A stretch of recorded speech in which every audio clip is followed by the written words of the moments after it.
حدثنا مسدد حدثنا إسماعيل عن أيوب عن نافع عن ابن عمر رضي الله عنهما قال صام النبي صلى الله عليه وسلم عاشوراء وأمر بصيامه، فلما فرض رمضان ترك، وكان عبد الله لا يصومه إلى أن يوافق صومه.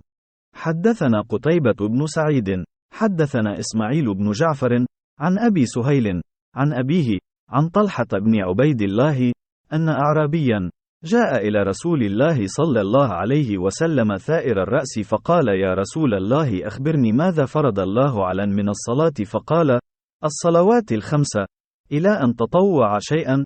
فقال: أخبرني ما فرض الله على من الصيام؟ فقال: شهر رمضان، إلى أن تطوع شيئا؟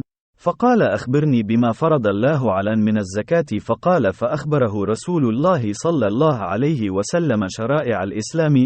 قال: والذي أكرمك لا أتطوع شيئا ولا أنقص مما فرض الله على شيئا. فقال رسول الله صلى الله عليه وسلم: أفلح إن صدق، أو دخل الجنة إن صدق.